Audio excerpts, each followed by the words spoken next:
पढ़ाई ऐसा शिक्षा शेरनी का ऐसा दूध हो कि जे पी हो वो हमेशा दहाड़त रही। कभी लिखत रहो अरे पढ़ला बेटा भैया का प्रधान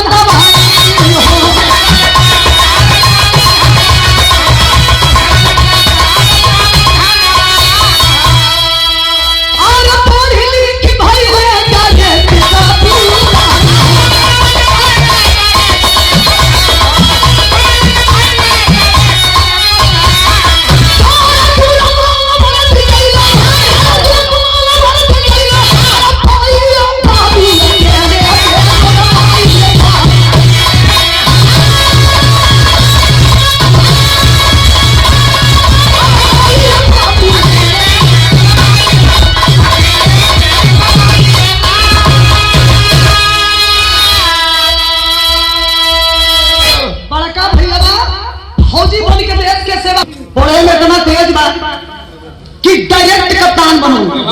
और जब डायरेक्ट कप्तान बनो तो 19 का बेला इलेक्शन का हुआ ऐलान। देश में हमने की इलेक्शन कब रहा 2019 में। कभी लिखते हैं कि 2019 का बेला 2019 में पाकिस्तान वाले जिनको हम कमीनी की उपाधि देते हैं ये साले बगल वाले दोगले होते हैं। कौन बगल वाले? बगल वाले ए और वो नहीं। ये साले निचताई से कभी बाज नहीं आते हैं। बेशर्मों कभी तुम्हें शर्म नहीं आती है।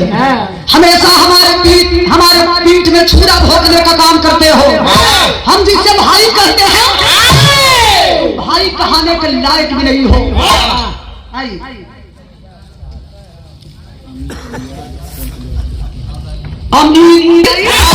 पाकिस्तान वाले सोचते हैं कि बहुत अच्छा मौका है। हम हिंदुस्तान में जाएंगे और जगह जगह जाकर के हत्या फैलाने का काम करेंगे। पाकिस्तान वाले योजना बना करके जब हिल गए तो सरहद पे तैनात था। जानते हैं कौन? बड़ा भाई बड़ा बेटा जिस बेटे का नाम बताया गया अमर सिंह। ये बात की जानकारी मिलल तो कभी जी बिरहा में तर्ज लिखत हो मास्टर।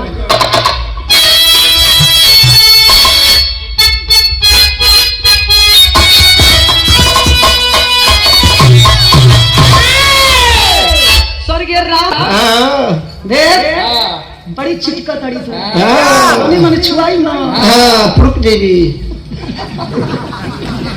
हम थोड़े कहते हैं उनके बुढ़ापा के शरीर है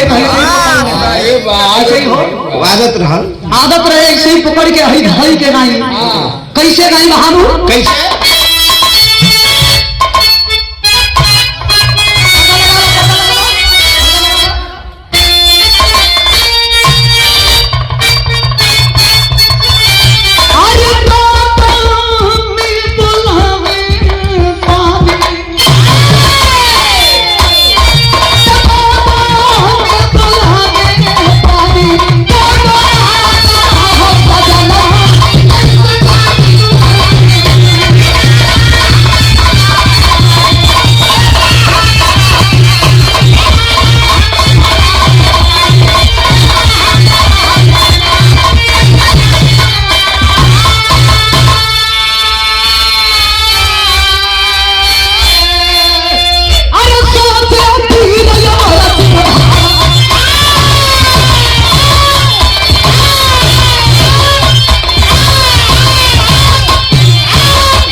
सोच रहा था कि ये साले पाकिस्तानी बार बार आते हैं हिंदुस्तान में हल्का फैलाने का काम करते हैं, लेकिन अब की बार हम मनमानी होने नहीं देंगे।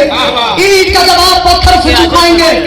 साले एक गोली मारते हैं तो 5 गोली मारेंगे, अरे 5 गोली मारते हैं तो 50 गोली मारेंगे।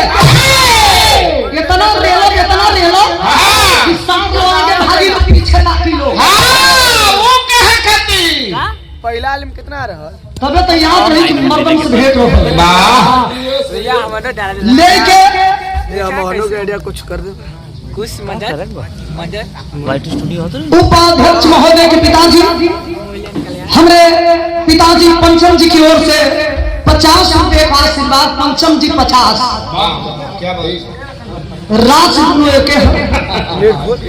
पिताजी 50 रुपए देके स्वागत के लिए बनी। पिताजी के बहुत बहुत प्रणाम। अच्छा तो इन्हें सरहद पर तैनात अमर सिंह देश के लिए लड़ना चालू किया है। अवनिया कप्तान बन के छोटका भैया छुट्टी मिलल बा, छुट्टी बिताने के लिए कश्मीर की वादियों में गया है।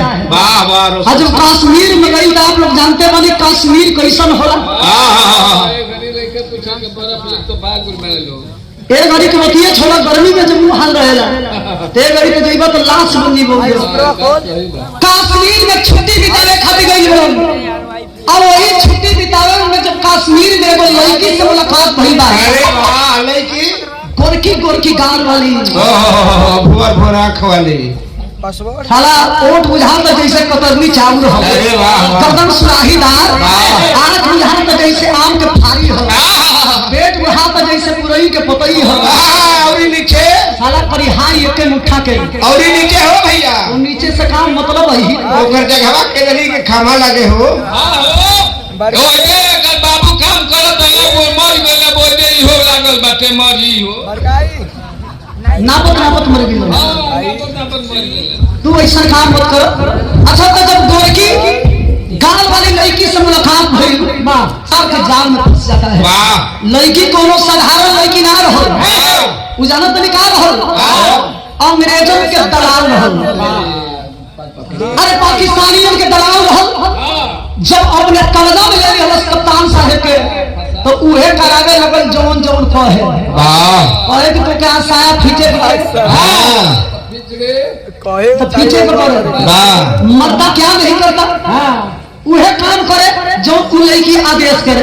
धीरे धीरे समय बीते लगा। एक तरफ बड़ा भाई देश की हिफाजत कर रहा था, सीमा की हिफाजत कर रहा था, छोटा भाई उन आतंकियों के कब्जे में है। इतना पढ़ाई पढ़ाने लगे कि कप्तान से हम मजबूर होकर के आतंकी बन जाता है।